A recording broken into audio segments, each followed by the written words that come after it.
we CJIS division of the FBI has recently gone through a little bit of a reorganization, and a lot of it is because of what you guys are here to talk about, which is information sharing. For many years, we had the business line of Index and of our law enforcement enterprise portal and NCIC in one part of our business, and we had IT living in another part of the business. And the observation that we made was that there was this internal negotiation that always had to happen between the business and the IT. And we said, hey, wouldn't it be great if we slam those two together and put them under a single deputy assistant director? And lo and behold, my new organization, we call ourselves the Law Enforcement Technical Services Branch, Let's Be. I like that because you can do a lot with it. You know, let's be creative, let's be whatever. So anyhow, it's a pleasure to be here today. I will tell you that I've had this date circled on my calendar for at least the past 3 years, maybe the past 11 years. And I'm not talking about IJIS. And that happens to be tonight, coming from West Virginia, the reconstitution of a famous rivalry. And I have a CJIS coin for the first person to shout out the name that rivalry goes by. I got ties. Fortunately, I have 2 coins. See me after. The backyard brawl is this evening. I believe the record stands at 61, 40, and 3 ties. We're still contesting those 3 ties. I think it's 61, 43, but we're on a comeback. I was going to lead in with, can anybody, do not shout this out. Can anybody shout, can anybody tell me what the common battle cry for the Mountaineers this evening is going to be? And then I thought better of that if you know what it is and Sweet Caroline plays, it wouldn't be good. So aside from that, I am excited to be here today. Again, as I was saying in my open there, this is my business now. This is what I do. I don't have some of the other distractions, some of the other parts of the business that I was once responsible for. My charge is information sharing.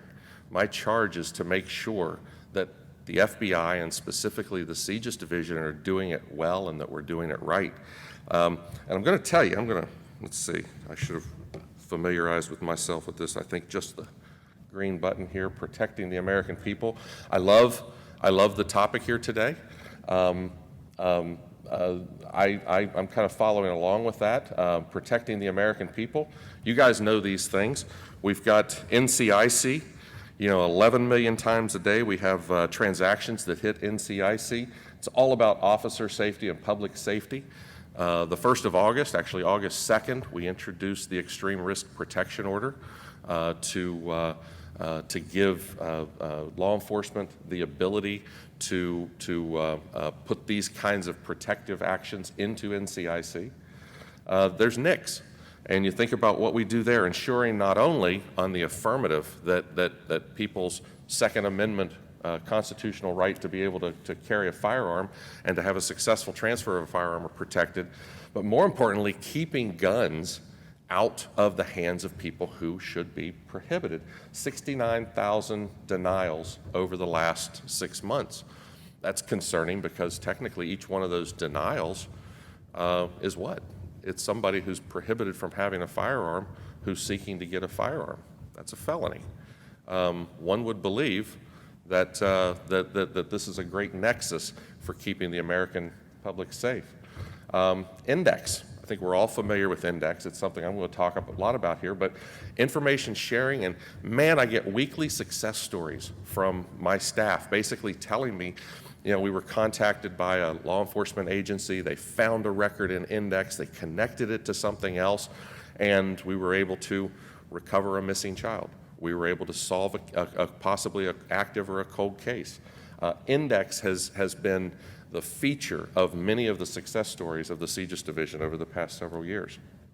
The Law Enforcement Enterprise Portal, as far as information sharing and making sure that our partners are able to access all of our services and all of that information. The LEAP portal has been huge, including the virtual command center. If any of you have ever interacted with the virtual command center, this is a growing service that we're offering, where we're able to stand up a VCC for critical incident responses, for planned events where we can help the entities that are providing security. But the VCCs have become central. The VCC now lives daily in our SIOC back at headquarters. Basically, it has become one of the tools that allows us to maintain operational security. And then we'll talk more about this one, the National Threat Operations Section and Center. You'll hear people use those sometimes interchangeably, but the National Threat Operations Section is the entity that's responsible for maintaining the National Threat Operations Center. It's the center that actually provides the tactical interaction with the public, sharing of tips. And so, 18 threat to life tips from the public every day.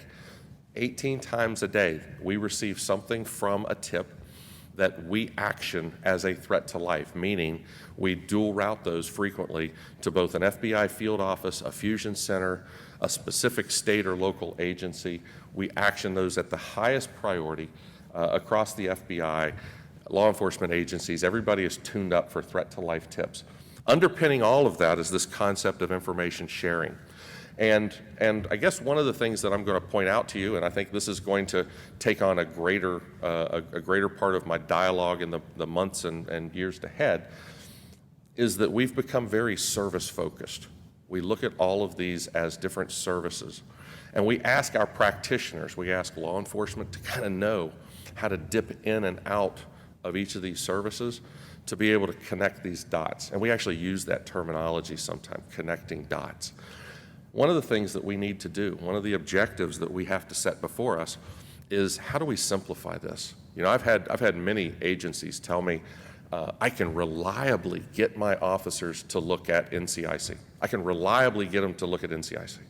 But man, beyond that, getting them to search this database or to look for active tips, to go to index, it's hard. It's hard for me to get them to do that. There's got to be some way to simplify that. You've got to increase the value proposition for each of those systems. So this is one of the things that we're going to have to tackle. We're going to tackle how do we do this kind of service integration. Specifically, one of the reasons that's really driven us to this point is the emergence of the National Threat Operations Center. NTOC has become the catalyst for forcing us to see things in a different light. NTOC, because now we are consuming our own information immediately. When I get that tip in, I need to disposition it quickly. Is it real? Is there a nexus to something that's already underway? Who's the entity that needs to know this information? And suddenly, I'm the consumer of my own information because I'm now not just passing information off to somebody else. I'm the consumer of my own information. And when I have to look at that information and disposition it quickly, it suddenly occurs to me that we may not have our systems aligned in a way that's going to be most successful for our customers. Those tips, they're highly person-centric. I know we had a session yesterday on a person-centric data model, in full support of that because this is how we receive our data. We receive our data in a person-centric, we get a tip on an individual. But our response is complicated by the system boundaries. Currently, as I said, we're dual routing those tips, those threat to life tips, to field offices and fusion centers around the country. Now, it doesn't happen in all fusion centers. In some cases, we've got some fusion centers that aren't capable of taking those tips yet. We need to change that. We need those tips to be processed immediately. Law enforcement agencies are expressing a current need for sharing of non-TTL, non-threat to life tips. And when we have this conversation with them, one of the things that we ask them is, are you sure? Do you know what you're asking for? We get somewhere in the neighborhood of 4,200, 4,300 tips daily, and I just told you we disposition about 18 of those as threat to life tips. So I'm still looking at the vast majority of those are not threat to life tips. But when we take any one of those and the media picks up on this down the road. The media, an incident happens and the FBI comes out and says, yeah, we did have a tip on that. It wasn't a threat to life, or it wasn't perceived as a threat to life. That's when law enforcement steps up and says, I could have connected that to Billy down the street. I know him. We've been watching him. We've been worried about him. I wish I'd have known something. So law enforcement is coming to us and saying, help me get that tip. Help me do something with that tip. But then you say, okay, great. I'm not sure who to route this to. Do you want those 4,000 a day? Are you ready for those a day? And then immediately the hand comes up. No. Just the ones that mean something to me. Well, that becomes a complicating factor. How do I know what means something to you? So understanding the agency's capacity and what's important. We could put these things out on the wire. We could drop them on an NCIC message alert. We could drop them perhaps in an inlets message alert. We could do a lot of different things there, but is that really the data finding its way to who really, truly needs that information? So we have limited mechanisms for understanding that. Question that I have is, what if more agencies participated in Index? You know, currently we have, I mentioned before, we've got about 8,200 agencies out of 18,000 participating in Index. What if I had more of that incident data in Index? What if, in having that incident data in Index, I was able to connect more of those 4,200 tips to a specific agency who had an encounter with a specific individual? And I was able to take that tip and drop it to the agency, specifically to the agency, or at the very least to the area where that individual may be more successful in interdicting that individual. What if we had greater specificity in tip sharing by having that ability through Index? What if agencies used Index for suspicious activity reporting and agency-to-agency communication? You know, I was actually asked today to come talk about CJIS priorities, but I wanted to kind of give you that lead up there because this is what we're being hit with. I was at an IACP conference, it's been 2.5 weeks ago now, and at the conference, that was the topic of conversation. Every time I said, you know, I work at the CJIS division, I'm responsible for Index, the technology and the business side of that, they're like, we love Index, but man, we got to get it more effective. Man, we've got to get greater utilization. Man, we've got to grow the capabilities that are there. And I was like, wow, that, you know, was a great endorsement. So I have to solve this Index participation gap. 8,200 agencies out of 18,000 law enforcement agencies. That's a bad percentage for a system that's been there for going on a decade. Is the IEPD, and this is where Maria said that I would be asking for assistance from the people in this room. I really want to hear from you. My email address is up there, bdgriffith@fbi.gov. I really want to hear from you. I want to know what the agencies that you support are saying about this. I want to know what the inhibitors are.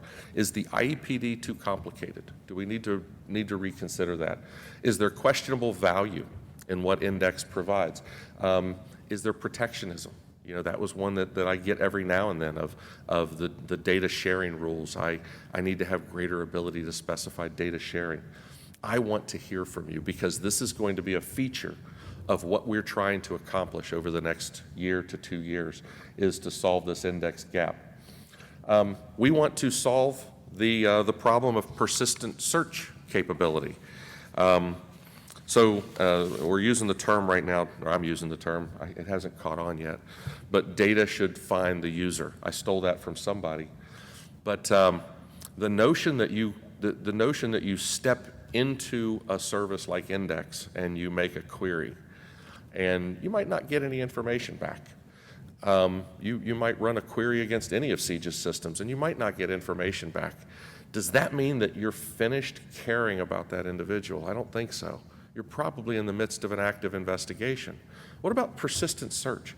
What about the notion that if you queried somebody in the past, I don't know, month, 2 months, if I get a tip on that individual the week later, maybe you want to know. Maybe I need to come find you with that information. I need to be able to do that kind of a service if I'm going to make it more helpful. Because again, if I can get somebody to come to one of my services or come to an integrated service, I want to make sure that it's valuable. And value can be defined now when you cast the query. It could also be defined if I follow up and send you something that comes down the road later.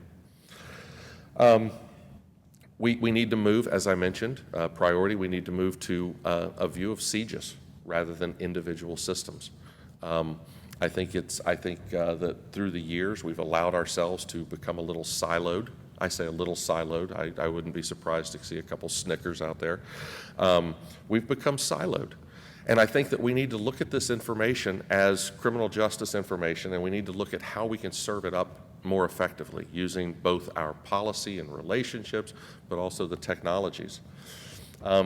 We have to be able to balance our tactical search requirement along with the need for analytics.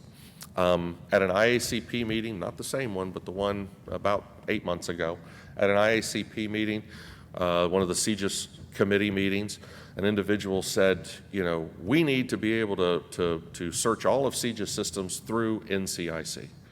And before that was hardly out of that individual's mouth, somebody else said, that's the dumbest idea I've ever heard, because NCIC is a tactical system and NCIC gives me my immediate response, and I don't want to cloudy that up with other information that might be investigative in nature. Well, the truth is we've got to be able to serve up both. The truth is I need to be able to, while I've got somebody's attention and they're asking about a subject, I need to be able to meet the tactical request, but I need to be able to follow up or give an opportunity to follow up with that investigative request, that secondary. So I have to be able to balance that. No longer can I say, well, go to NCIC for tactical and then do an offline search for your investigative search. I've got to be able to bring these things together. I have to be able to pursue relief from legal and policy constraints. And this isn't your problem to deal with. This is my problem. This is my cross to bear. But frequently what we find is that there's a comfort in knowing that I have a system with a certain set of data. It has a certain system of record notice, and it has a certain number of individuals who can access that system. And there's a comfort in knowing I know what the data is and who can access it, and so I know that I meet all of my policy and legal requirements. I've got to be able to get to attribute-based search. I've got to get to a place where my data lives in either a common or a connected environment, and based on the individual's attributes, they can search the information that they need. I can no longer rely on different systems of record to establish that kind of policy for me. But this is going to be one of the big challenges a hurdle that the FBI faces. We want to explore more software as a service solutions with standards rather than just standards alone. You know, I would tell you that if we rolled back the clock, what would that be? Back to 1988 when NIBRS was first envisioned. You know, everybody knows NIBRS, we're making a big push right now, but if we rolled the clock back to 1988, and when we introduced the NIBRS specification and said, hey everybody, let's go to a national incident-based reporting system. If we would have created the service that state programs could have adopted and used to connect to their agencies and allow it to be configurable based upon the state's own needs, but on the back end of that, give the FBI what we needed. Had we delivered not just a spec, but some piece of software to help make that happen, I think we would have been more successful. So let's think about that. Are there places where we really should be coming together and building subscribable software as a service solutions rather than just throwing a spec out and saying conform to the spec and meet the specification? How do I provide services that do some of that? We also need greater coordination and interaction with industry. And it's one of the reasons why when I get an invitation to speak at this forum, I will always take that invitation. This is our opportunity to work with you. This is our opportunity to expose ourselves to your ideas. We want those. Hopefully what I've teed up here today kind of gives you the impression. What I'm trying to leave here is we are ready to talk, we are ready to listen, we want to hear what you have to say, and we want to partner with entities like IJIS to be able to to be able to deliver a better solution for our law enforcement customers. One of the successes that we've had is this, the IJIS success with our NIBRS transition. Yes, I stole all of these words from your last presentation, Maria. This is the DOJ rapid deployment model, and without going into detail on this, I see we have our OJP folks in the room, the folks from Bureau of Justice Statistics that we worked with from a CJIS division perspective. This has been a real success for us, you know, and I'm not sure that we appreciated just how big of a success it was going to be when we first looked at the rapid deployment model. But it's been such a success that we're looking to expand it and use the same model other places with NIBRS and perhaps other environments. But we appreciate the partnership that we have now with OJP, with IJIS, and we want to leverage that relationship even further. I don't know if I've got time for questions. I'm happy to take some questions. Oh, we've got a question. Yes, sir. Oh, that's my 5-minute warning. I thought you were telling me I had 5 questions. Okay. Wow. Okay. Again, I do want to hear from you. Is there anything that I said that makes you nervous? That says this is the wrong direction that the FBI should be heading? You have questions about it? I do have a question back there. Okay, so the folks in the room, bear with me, you heard the same question yesterday. For your organization, what role does machine learning have in what you're providing? Machine learning is going to provide a lot, although we have to be careful with it. We are already using AI/ML for our dispositioning of tips. So we get 4,000 tips. We certainly don't have the staff to individually adjudicate every one of those. AI/ML looking at the content of the tip, looking at previous tips, looking at what we have in certain, and I say certain because it's not all, certain databases, basically sets a priority on that tip and raises it to the top of the stack and allows the individuals to focus on the highest priority tips, and at the same time taking tips that seem to have a lower threat to life value and pushing those down so that we can deal with the most important tips first, one area. We're using AI/ML to solve the mutilated fingerprint problem. So today you've got criminals that will go to all manner of mutilation to keep from being detected.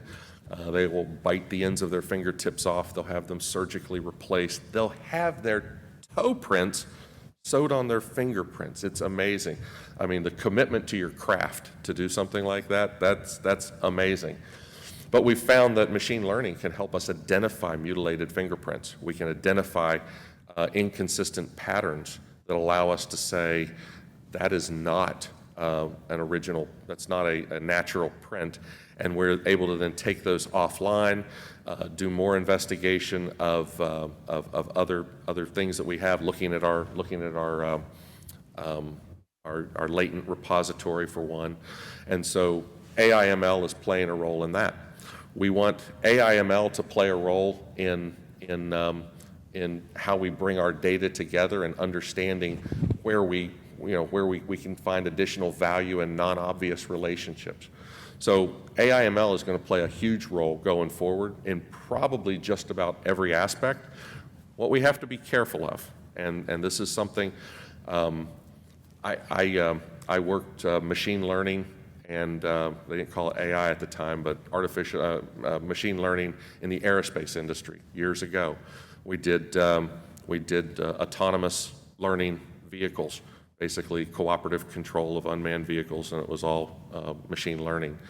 What we learned was that algorithm can't testify. You've got to be able to know how that algorithm was trained, and I have to be able to go back and confirm that algorithm was trained properly. So the introduction of AI into our environment, where it's open learning, where it's learning off of active events That's a dangerous precedent to set, and I think it's one that we're going to have to slowly overcome, because it's difficult then to allow that algorithm to testify and say, why did you point to this individual? How did the algorithm point that individual? And then there's questions of bias and things like that. So we have to address all of that, but we're doing it. We're going to move in that direction, and AI/ML is going to be a feature part of it. Probably a much longer answer than you wanted, and I've eaten up probably most of my 5 minutes. Other questions? Now that you know I go overkill on my answers. I appreciate you sharing your priorities. With NIBRS, I know there's a great deal of agencies still left to be included in that program. Yeah. Do you have a strategy defined for that? Obviously, the California model worked very well, and from a national strategy, have you got thoughts that you can share on that? So the conversation has really changed. There was a time when it was convincing people to go to NIBRS. We don't find ourselves doing that as much anymore. Now it's the effort to get there. And so we admittedly lost a couple of years on that transition because we were still trying to convince people to make it. I think now we're at the point where there's a realization that the public, our Congress and legislators, they're demanding greater insight into our crime data. And I think that's not just a matter of coming to the FBI and saying, give me more insight. I think that's a challenge to all of law enforcement, to be more transparent.